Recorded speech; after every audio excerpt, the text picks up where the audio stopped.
क्या आप further studies के लिए अब्रॉड जाना चाहते हैं? तो फिर सोचना कैसा, अपने ख्वाबों को हकीकत में बदलने के लिए एमट्रिक्स ओवरसीज कंसल्टेंट्स पर तशरीफ लाइए। यहाँ का सक्सेस रेशियो 99% है। यूएसए, कनाडा, ऑस्ट्रेलिया, यूके और यूरोप में हमारे क्लाइंट्स स्टडीज के साथ साथ वर्क भी कर रहे हैं और सर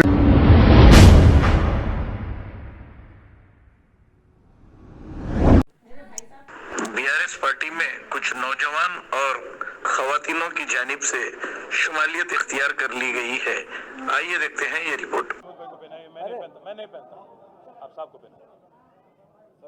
नहीं आप सरकार आप हमारे साहब।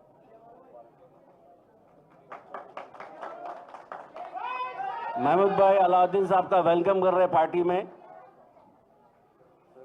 और महमूद भाई जो है मेरे को घर से लाए थे, दूसरे दिन नाश्ते की दावत दिए थे, शायद आपको मैं लेके चले आऊंगा महमूद भाई के पास। और साथ ही अलाउद्दीन भाई के साथ मोहम्मद मुशर्रफ, एक एक करके आइए। बुला लीजिए, बाकी नाम मुशर्रफ, मोहम्मद शफी, मोहम्मद इब्राहिम, रामू, राजू,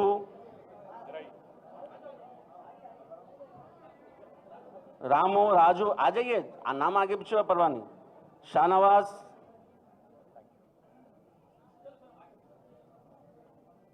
जिलाम पटेल,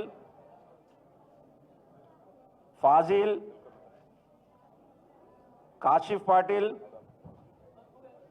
फयाद हुसैन, मोहम्मद उमर,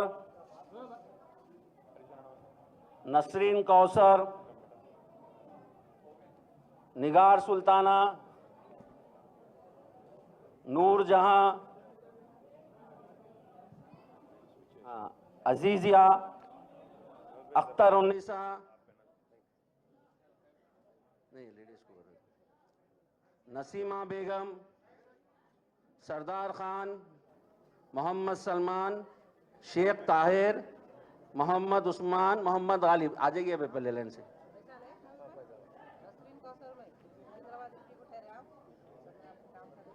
ज़्यादा शुक्रिया। वेलकम आप सही जगह आ गए आप, इंशाल्लाह बहुत खिदमत होंगे।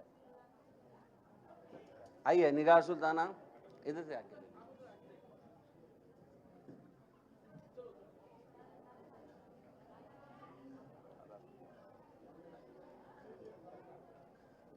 महमूद भाई बहुत नेक आदमी है, आप लोगों को पार्टी में शामिल कर रहे।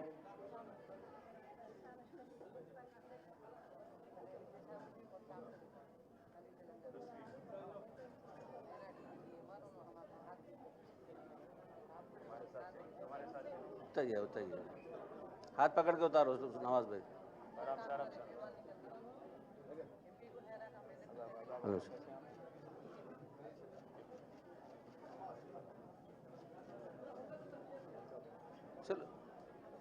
चलो अपने को बेटा बाद में नहीं शुक्रिया।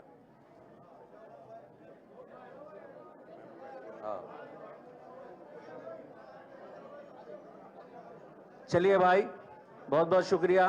आप सब बीआरएस पार्टी का इंतखाब करें। मैं तहे दिल से आप सबका शुक्रिया अदा करता हूं और आपको बहुत बहुत मुबारकबाद देता हूं।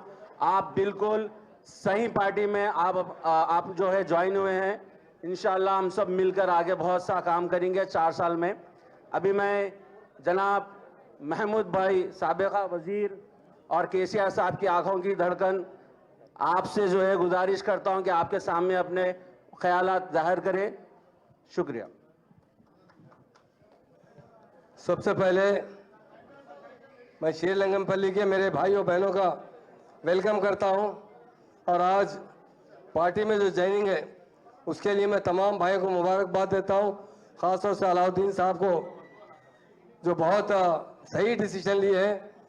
और मैं हमारे हरदिल अजीज पार्टी के वर्किंग प्रेसिडेंट, एक डायनामिक लीडर, तेलंगाना को गोल्डन तेलंगाना बनाने वाले, हैदराबाद यही नहीं है, अमेरिका दुबई के लोग भी आकर हैदराबाद देखते हैं हैदराबाद क्या था कैसा हो चुका।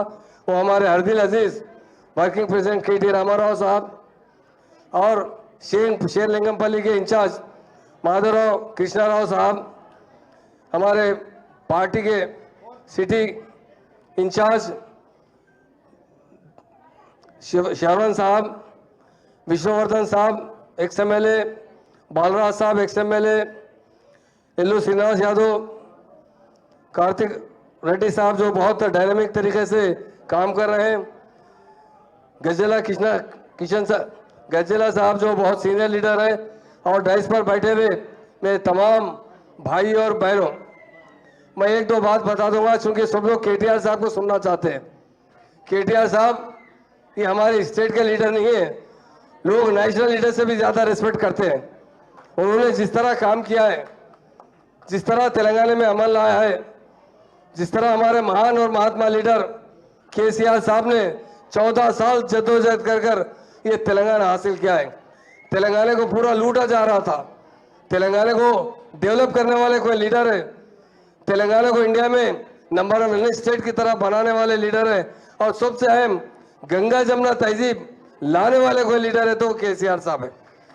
1948 से लेकर 2014 से पहले तक सारे तेलंगाना में फिसादात हुआ करते थे। अभी सोहेल साहब ने जिक्र किया, कांग्रेस इख्तियार पे आने के बाद क्या करती है, मुसलमानों को फिसादात में उलझा देती है, मुसलमानों को बर्बाद करती है।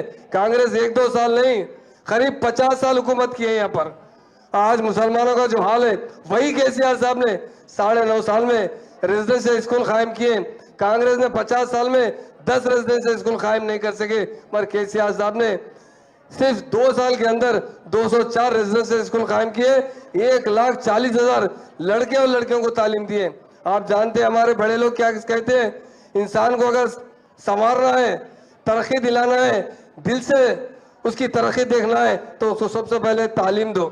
तालीम देने वाले कोई लीडर है वो KCR साहब है, और गंगा जमुना तहजीब लाने वाले कोई लीडर है वो KCR साहब है। KCR साहब पॉलिटिकल पार्टी पावर के लिए नहीं बनाए थे, तेलंगाना हासिल करने के लिए ये पार्टी बनाई गई थी। और उन्होंने खासतौर से 2009 में मरण वक्त 11 दिन तक बैठा तेलंगाना के लिए, हमारा तेलंगाना चाहिए, क्योंकि तेलंगाना का पैसा पूरे का पूरा आंध्रा में खर्चा किया जाता था। यहाँ के लोगों को मुलाजिमें तो नहीं मिलते थे, यहाँ के लोगों के माशी हालात सही नहीं होते थे, हमारी स्टेट डेवलप नहीं होती थी। इसके लिए KCR साहब ने 11 दिन तक मरण पर बैठा था, पर 11वें दिन उनकी हालत इतनी खराब हुई थी, जब हमारे जयशंकर साहब जिंदा थे, साहब के बहुत से लोग जाके साहब से गुजारिश किए, साहब आप भारत तोड़ दीजिए, तेलंगाना बाद में लेंगे। KCR साहब ने एक बात कहा, मेरी जान गई तो परवाह नहीं है, मुझे मेरा तेलंगाना चाहिए, मेरी आवाम की तरक्की चाहिए। ये बोलने वाला कोई लीडर है वो KCR साहब। ये कांग्रेस पार्टी धोखेबाज पार्टी है, मुसलमानों को धोखा देती है, सारे लोगों को धोखा देती है। आप जानते हैं ना, KTR साहब सब चीज बताएंगे आपको, हमारे साथ कैसा धोखा किया गया। हमें सिर्फ वायदे किए गए, गारंटियां बताए गए, पर किसी पे अमल नहीं किया गया। एक मुसलमान मिनिस्टर को नहीं बनाया गया। आप उसके मुकाबले में KCR साहब को देखिए, उन्होंने डिप्टी CM का ओहदा दिया आपके भाई को, उन्होंने होम मिनिस्टर का ओहदा दिया। इसी को सेकुलरिज्म कहते हैं। ये सेकुलरिज्म बोलने से नहीं चलता, मुसलमानों को हर जगह फिसादात में उलझाने से नहीं चलता। ये रेवंत रेड्डी के बारे में जो आप सुन रहे हैं, किस तरह गरीबों को खत्म करें। अरे KCR साहब डबल बेडरूम बनाए थे, ऐसी क्या जल्दी है मूसी बनाने की, सिर्फ कमीशन के लिए मूसी का काम शुरू करने की बात की जा रही है। गरीबों को बेघर किया जा रहा है।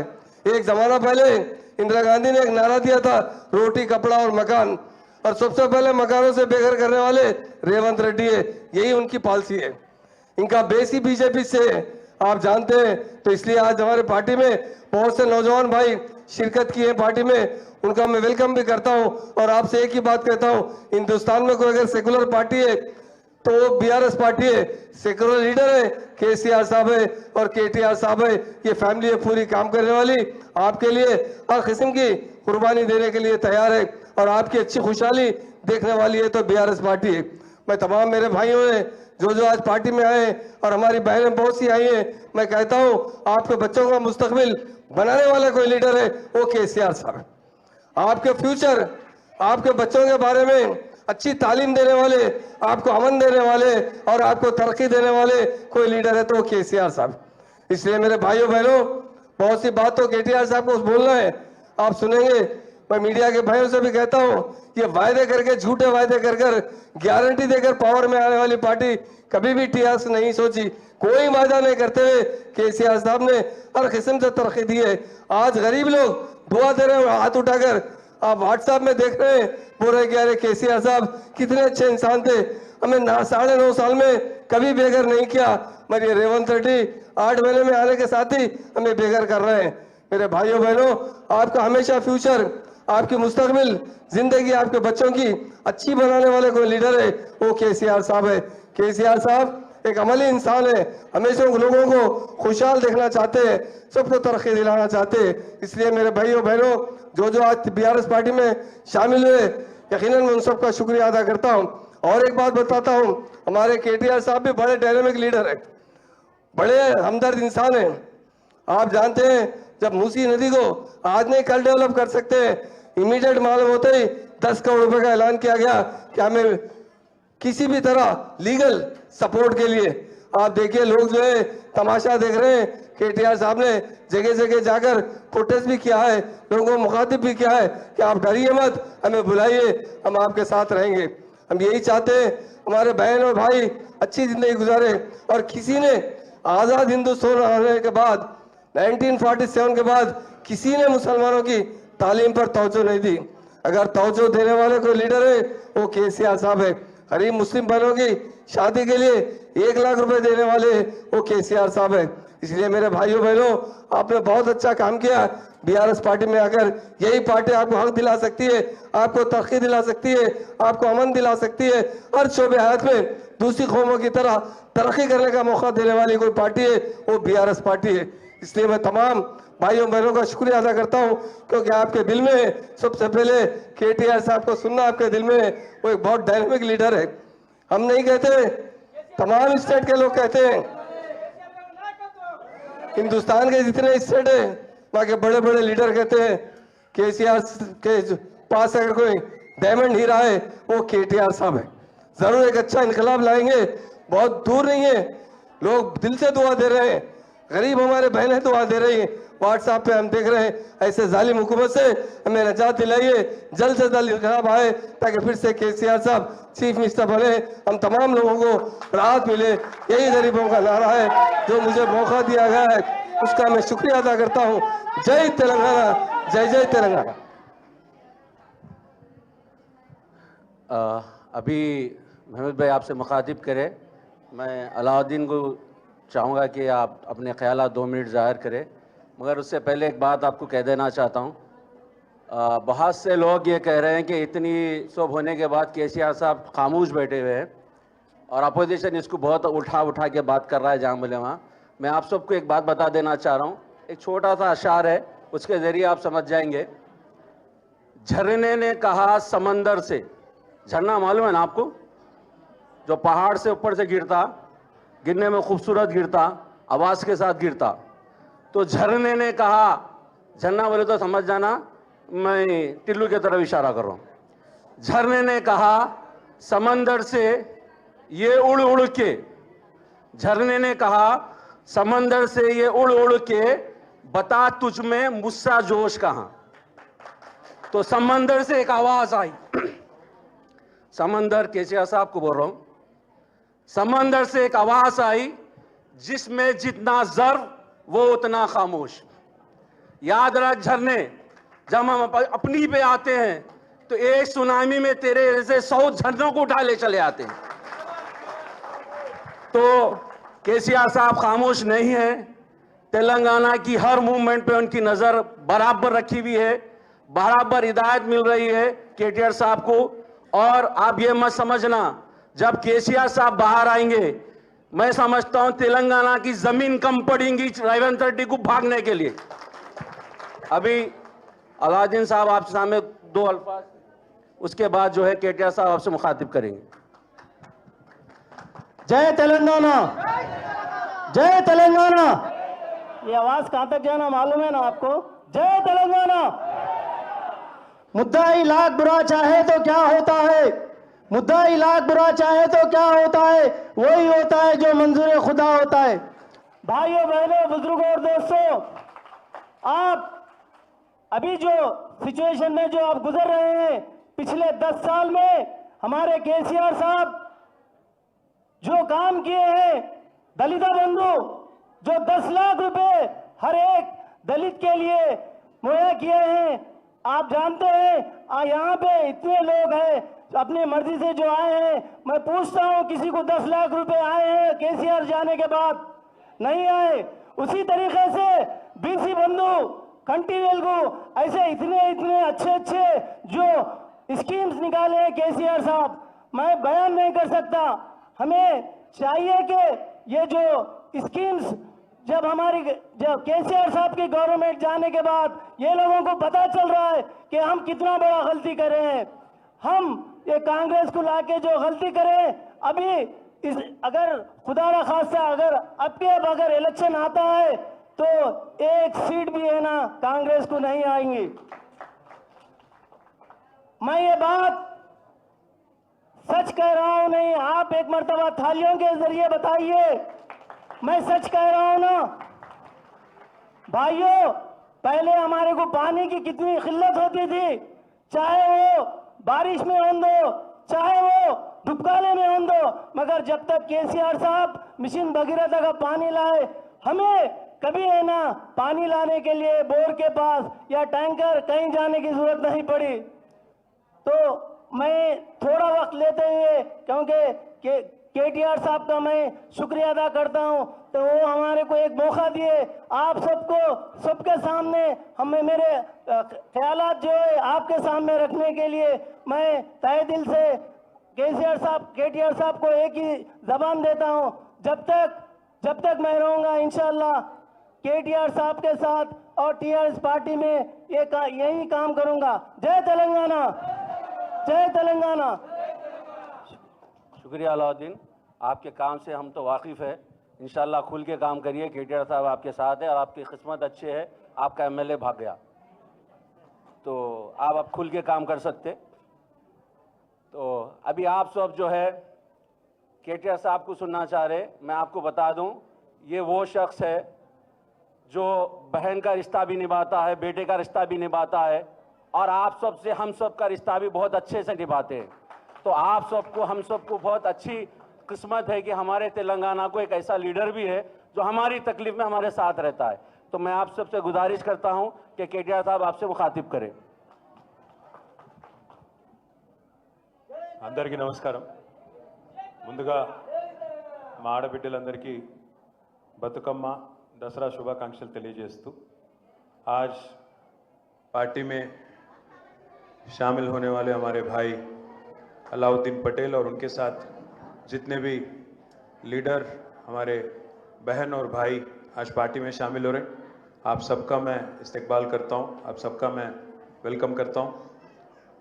गौरवनीयुलु पेद्दलु మన రాష్ట్ర హోంశాఖ మాజీ మంత్రివర్యులు మొహమ్మద్ మహమూద్ అలీ గారు, గౌరవనీయులు కుకట్పల్లి ఎమ్మెల్యే కృష్ణారావు గారు, గౌరవనీయులు మాజీ ఎమ్మెల్యే పెద్దలు మాజీ మంత్రివర్యులు అన్న డాక్టర్ రాజయ్య గారు, గౌరవనీయులు మరొక మాజీ శాసనసభ్యులు పెద్దలు అచ్చంపేట మాజీ శాసనసభ్యులు కువల బాలరాజ్ గారు, వికారాబాద్ మాజీ శాసనసభ్యులు సోదరులు ఆనంద్ గారు, డాక్టర్ శ్రవణ్ గారు, గౌరవ ఖైరతాబాద్ మాజీ శాసనసభ్యులు సోదరుడు విష్ణువర్ధన్ రెడ్డి గారు, తమ్ముడు కార్తిక్ గారు, సోదరులు నగేష్ గారు, ఇంకా వేదిక పైన ఉన్న మా తమ్ముడు గెల్లు శ్రీనివాస్ గారు, గౌరవనీయులైన కార్పొరేటర్లు, మాజీ కార్పొరేటర్లు, శేర్లింగంపల్లి నియోజకవర్గం నుంచి విచ్చేసిన ఆడబిడ్డలకు, అన్నాదమ్ములకు పేరు పేరున ఇవాళ అलाउद्दीन గారు వెంబడ విచ్చేసిన మీ అందరికీ आप सभी को मैं फिर एक बार वेलकम करता हूं। ఈ పండుగ సమయంలో నిజానికి కేసీఆర్ గారు ముఖ్యమంత్రిగా ఉంటే ఈ పాటికి ఆడబిడ్డలందరికీ బతుకమ్మకు చీరలు వచ్చేది, ఈ పాటికి రైతులందరి ఖాతాల్లో బ్రహ్మాండంగా టింగు టింగు అనుకుంటే పైసలు పడుతుండే। కానీ ఇప్పుడు బతుకమ్మ లెక్క లేదు, దసరా లెక్క లేదు। ఇప్పుడే మా కృష్ణారావు గారు చెప్తున్నారు, ఆఖరికి ఆడబిడ్డలు బతుకమ్మ ఆడుకుంటామంటే కూడా డీజేలు కూడా బంద్ పెట్టిరట। ఆఖరికి ఒక గంట 2 గంటలు మంచిగా హ్యాపీగా ఆడుకుంటామంటే డీజేలు కూడా బంద్ పెట్టి పండుగ లేకుండా ఇవాళ రాష్ట్రంలో ఒక భయానకమైన వాతావరణం। నిన్న వరంగల్లో ఒక వార్త చూసిన నేను. వరంగల్లో అక్కడ ఎంఆర్ఓ గారు బతుకమ్మ ఘాట్ సందర్శించేందుకు, బతుకమ్మ ఎక్కడైతే ఆడతారో ఆ ప్రాంతంలో ఏర్పాట్లు ఉన్నాయా లేవా అని చూసేందుకు పోయినట. ఎంఆర్ఓ వచ్చే వరకు ప్రజలు ఏమనుకున్నారు ఎరికేనా, వీడు ఇల్లు కొట్టేందుకు వచ్చిండు, హైడ్రానో బీడ్రానో తెచ్చిండని చెప్పి ఆయనతో ఎంఆర్ఓ అనుకొని పొట్టు కొట్టిరాడు. ఇలా ఇట్లా అయిపోయిందంటే రేవంత్ రెడ్డి వచ్చినాక గిట్లా అయిపోయింది కథ. मैं क्या बोल रहा था अभी आपको, मूसी के नाम पे मुसीबत ला दिए गरीबों के घर पे. हम लोग वहाँ अत्तापुर में, हैदर शाह कोट में, हैदरगुड़ा में, हर जगह जो मूसी के इतराफ जितना भी 40-50 साल से वहाँ बसे हुए जितने हमारे भाई है बहन है, वो लोग पूरे यहाँ चल के आए थे. इससे पहले चंद दिन पहले यहाँ पे आए थे.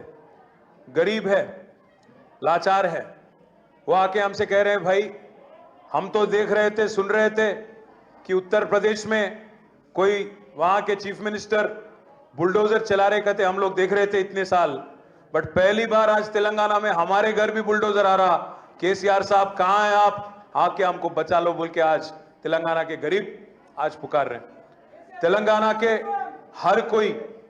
हर कोई इंसान जो आज कांग्रेस पार्टी की जो कैंपेन थी, एक हथेली में जन्नत दिखा के, रंगीन ख्वाब दिखा के, हर किसी को ये देता हूं वो देता हूं ये भी दे देता हूं बोल के आपको 1 साल पहले एक हसीन ख्वाब दिखा के जो वोट हड़प लिए, आज हर कोई नाराज है कांग्रेस पार्टी के साथ.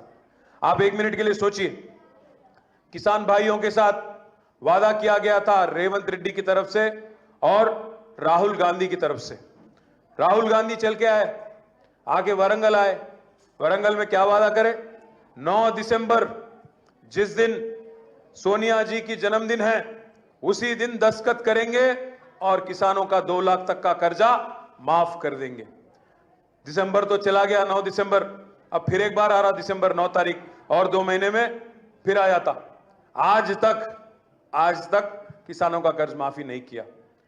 वादा यह भी किया गया था बच्चों के साथ, नौजवान बच्चों के साथ, हमारे जो पढ़े लिखे बच्चे उनको कहा गया आप केसीआर को नौकरी से हटा दो, आपको नौकरी मिलती बोले. पहले ही साल, एक ही साल में स्वयं राहुल गांधी बोले, कोई और नहीं, अशोकनगर आए, अशोकनगर में चाय पीते बन खाते हुए बोले राहुल गांधी, 1 साल में, पहली साल में 2 लाख नौजवानों को मैं दिलाता हूं, मेरी गारंटी है बोले. अब फिर 1 साल होने को आ रहा, 2 लाख नहीं, बस दो आदमियों को नौकरी मिले. एक नौकरी मिला रेवंत रेड्डी को, दूसरा नौकरी मिला राहुल गांधी को. बच्चों को तो किसी को नौकरी तो नहीं मिला आज तक. 2 लाख बोले, 2 नौकरी भी नहीं दिए. साथ ही साथ मैं पूछना चाहता हूं, किसान के साथ धोखा, हमारे नौजवान बच्चों के साथ धोखा, हमारे बहनों के साथ भी धोखा किया. हमारे बहनों को बोला गया, खवातीनों को क्या बोले रेवंत रेड्डी, ఇందిరమ్మ పేరు చెప్తున్నా, మీ అందరికీ మహాలక్ష్మి పథకం తీసుకొస్తా, నెలకు 2500 2,500 मैं आपके अकाउंट में डाल देता हूं. 1,67 मंदी आड़पिल्लल, एक नहीं 2 नहीं, 18 साल के ऊपर जितने हमारे बहन हैं 1,60,00,000 से ज्यादा है. आप सबके साथ वादा किया गया कि हर महीना आपको 2,500 रुपया महालक्ष्मी करके अकाउंट खोला जाएगा और हर किसी को 2,500 देंगे. मिला किसी को 2,500 यहां पे मिला क्या? थोड़ा कस के बोलिए, फिर अगर नहीं मिला तो कस के बोलो, मिला कि नहीं मिला? ఒక్కలకు కూడా రాలే. 1,67,00,000 మంది ఆడపిల్లలకు మాట ఇచ్చిండు, ఒక్కలకు కూడా పైసలు వేయలే. ముసలోళ్ళకు మాట ఇచ్చిండు, ఏమన్నాడు, కేసీఆర్ 2,000 ఇస్తుండు, నేను 4,000 ఇస్తా అన్నాడు. కేసీఆర్ ముసలోనికి ఇస్తుండు, లేకపోతే ముసలవ్వకి ఇస్తున్నాడు, నేను ఇద్దరికి ఇస్తా అన్నాడు. ఇంట్లో ఇద్దరుంటే ఇద్దరికి ఇస్తా అన్నాడు. మీ కొడుకో బిడ్డనో ప్రభుత్వ ఉద్యోగంలో ఉంటే అయినా సరే నేను ఇస్తా అన్నాడు. మరి ఒక్కలకన్నా వచ్చిందా 4,000? ఉన్న 2,000 ఎగ్గొట్టుడే తప్ప 4,000 ఇచ్చే ముఖం అయితే కాదు. ఉన్న రైతు బంధే ఇస్తలేడు. రుణమాఫీ ఎక్కడిది, రైతు బంధు పెంచుడు ఎక్కడిది, అది కూడా దిక్కులేదు. ఇంకెన్ని కథలు చెప్పిండు, చాలా చాలా పెద్ద పెద్ద మాటలు, 1-2 కాదు, 1 కాదు 2 కాదు, 420 వాగ్దానాలు చేసిండు రేవంత్ రెడ్డి. ఇలా గట్టిగా అడుగుతుంటే ఏమయ్యా రేవంత్ రెడ్డి గారు 100 రోజులు అంటివి, 6 గ్యారెంటీలు అంటివి, మిగతా ఇంకో 414 హామీలు ఇస్తేవి, మొత్తం 420 మాటలు 420 హామీలు ఏమైనాయి అంటే దాని మీద మాత్రం సమాధానం చెప్తలేడు. మీకు తులం బంగారం ఇస్తా అన్నాడు. కేసీఆర్ ₹1,00,000 ఇస్తుండు షాదీ ముబారక్ కళ్యాణ లక్ష్మి కింద, దాని మీదికెళ్ళి తులం బంగారం ఇస్తా అన్నాడు. ఇచ్చిండు ఆ తులం బంగారం? తులం ఇనుము కూడా ఇయ్యాడు వాడు. మళ్ళీ చెప్తున్నా మీకు ఇప్పుడే, తులం ఇనుము కూడా ఇయ్యాడు లంగా. నేను అందుకే చెప్తున్నా మీకు, ఒక్కటంటే ఒక్క హామీకేమో పైసలు లేవాట. తులం బంగారమే రేవంత్ రెడ్డి బంగారం దుకాణాలు లేవా అంటే దానికి సమాధానం చెప్పాడు. ముసలోళ్ళకి 4,000 పెన్షన్లు ఇస్తా అన్నావు, ఏమైంది రేవంత్ రెడ్డి అంటే సమాధానం చెప్పాడు. రుణమాఫీ ఏమైందంటే సమాధానం చెప్పాడు. ఆడపిల్లలకు 2,500 అన్నావు, ఎప్పటి నుంచి చాలు చేస్తావంటే సమాధానం చెప్పాడు. ఆటో డ్రైవర్లకు నెలకు ₹1,000 ఇస్తా అన్నాడు, మరి అదేమంటే దానికి సమాధానం చెప్పాడు. వీటికి వేటికి పైసలు లేవట. ఇవన్నీ చేసేందుకేమో పైసలు లేవు. 100 రోజులల్లా చేస్తానని చెప్పిన ఒక్కదానికి కూడా పైసలు లేవట. కానీ ఒక్కదానికి మాత్రం పైసలు ఉన్నాయట. దేనికి ఎరికేనా? మూసీకి మాత్రం 1,50,000 కోట్లు ఖర్చు పెడతారట. ఎందుకు ఎరికేనా? మూసీకి ఒకటే ఒక కారణం. ఇప్పుడు మీకు నెలకు 2,500 ఇస్తే మీరు కమిషన్ ఇస్తారా రేవంత్ రెడ్డికి? ఇయ్యరు. రైతు బంధు ఇస్తే రైతులు కమిషన్ ఇస్తారా? ఇయ్యరు. తులం బంగారం ఇస్తే కమిషన్ ఇస్తారా? ఇయ్యరు. మరి ఏం చేయాలి రేవంత్ రెడ్డి? మూసీ పేరు మీద 1,50,000 కోట్లల్లా 1,00,000 కోట్లు దొబ్బాలే. అందులో సగం రాహుల్ గాంధీకి వాళ్ళ బావకు, సగం రేవంత్ రెడ్డికి వంచుకోవాలి. ప్రజల సొమ్ము మంచిగా మింగాలి. ఇది వాళ్ళ స్కెచ్. మీరు దయచేసి నేను మిమ్మల్ని కోరేది ఏంటంటే, మనము ఏ పేదలైతే కాంగ్రెస్ పార్టీ చేతులు మోసపోయినరో, ఏ రైతులైతే మోసపోయినరో, ఏ ఆడపిల్లలైతే మోసపోయినరో, ఇవాళ ఏ వృద్ధులనైతే రేవంత్ రెడ్డి మోసం చేసిండో, మనం నిలదీసేదాకా, మనం మరలబడేదాకా, మనం కొట్లాడేదాకా, ఎప్పటి నుంచి ఇస్తావు పైసలు అని గట్టిగా గల్లాబట్టి అడిగేదాకా కాంగ్రెస్ పార్టీ మోసం కొనసాగుతూనే ఉంటుంది. నిన్నగాక మొన్న రేవంత్ రెడ్డి అంటుండే, నేను పేపర్లో చూసిన, రైతులట ఏమైనా చెప్పుకునేది ఉంటే పోయి కలెక్టర్కి చెప్పుకోవన్నట. ఓట్లు కలెక్టర్లకు వేసినాము మనం. ఓట్లు ఎవరికి వేసినాం? కాంగ్రెస్ పార్టీ, కాంగ్రెస్ ఎమ్మెల్యేలు ఇల్లు తిరిగి అడుక్కోలే ఓట్లు. అయ్యా అమ్మ నాకోటే అని అడుక్కోలే. మరి అలా ఎవరికైతే ఓట్లు వేసినావో, ఎవడైతే ఈ దొంగ మాటలు చెప్పి, అఫిడవిట్లు అని చెప్పి, ఎవడైతే గ్యారంటీలు అని చెప్పి సంతకాలు పెట్టి డ్రామా చేసి ఓట్లు వేయించుకున్నాడో వాడిని అడగొద్దట. కానీ అధికారుల కాడ పోయి అడుక్కో అన్నట. ఏం కర్మ ప్రజలకు నాకు అర్థం కాదు. ఖచ్చితంగా బరాబర్ కాంగ్రెస్ ఎమ్మెల్యేలను మీ ఇంటికొచ్చి ఓటు అడిగిన కాంగ్రెస్ నాయకుడు, కార్పొరేటర్ కావచ్చు, లేకపోతే కౌన్సిలర్ కావచ్చు, లేకపోతే గల్లీ లీడర్ కావచ్చు, ఎవరైతే మీ ఇంటికి వచ్చి అబద్ధం చెప్పిండో, ఎవరైతే 100 రోజులు 6 గ్యారంటీలు అని నరికిండో వాడిని పట్టుకోవాలి. అధికారులతో మనకేం పని? అధికారులది ఏముంది? వాళ్ళు గవర్నమెంట్ పైసలు ఇస్తే మీ ఖాతాలు వేస్తారు.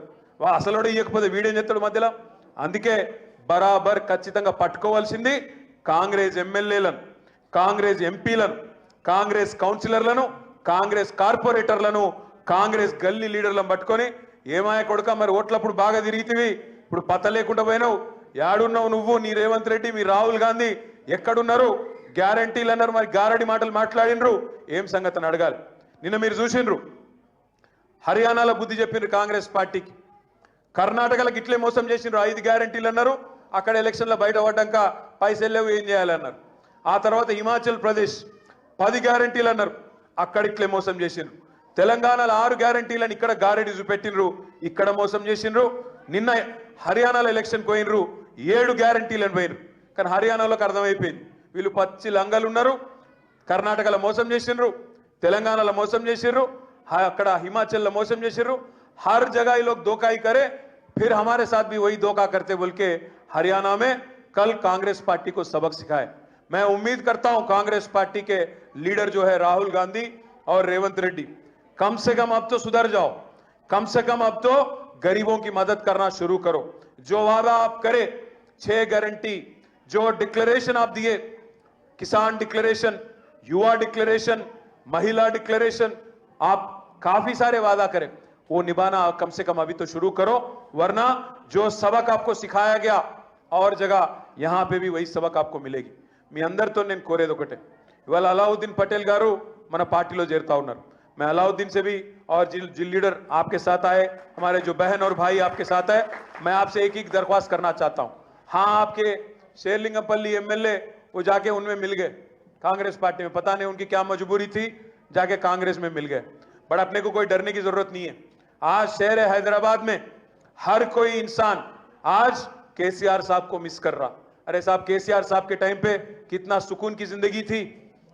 बतकम्मा होता तो एक साड़ी मिलता, रमजान के वक्त तोहफा मिलता, क्रिसमस आते ही क्रिसमस के दिन एक और तोहफा मिलता, और गरीबों की मदद की जाती।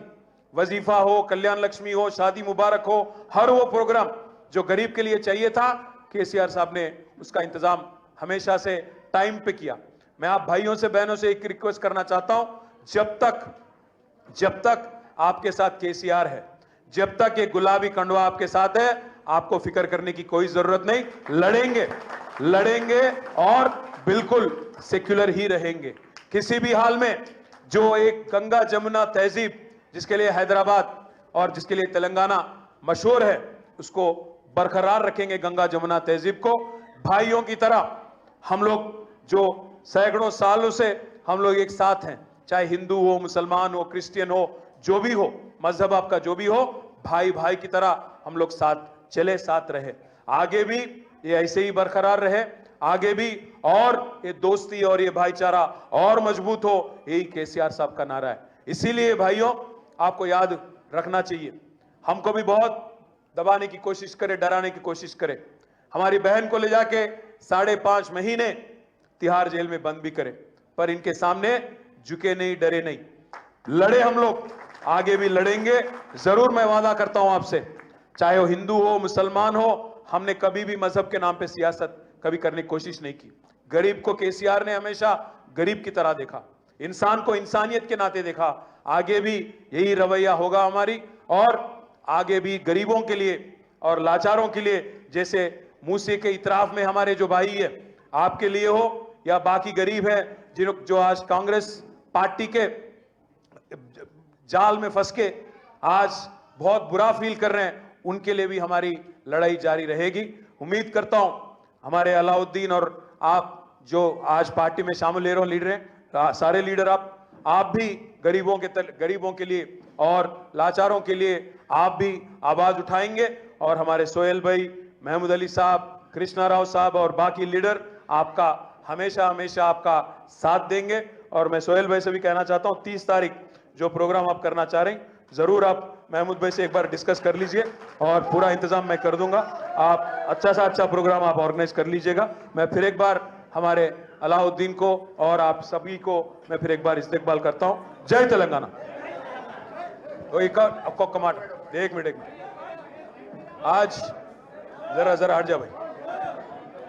ఒక్క మాట, ముఖ్యమంత్రి సొంత నియోజకవర్గం కొడంగల్లో అక్కడ రైతులు, అక్కడ మహిళలు, అక్కడ కొంతమంది పేదవాళ్ళు మా భూములు ఈ ప్రభుత్వం గుంజుకుంటున్నది, మా భూములు ప్రభుత్వం గుంజుకుంటున్న దానికి నిరసనగా మరి మీకు మా కండగా నిలబడాలంటే మన మాజీ ఎమ్మెల్యే పట్నం నరేందర్ రెడ్డి గారు అక్కడ ఇవాళ ఒక పాదయాత్ర మొదలుపెట్టిండు।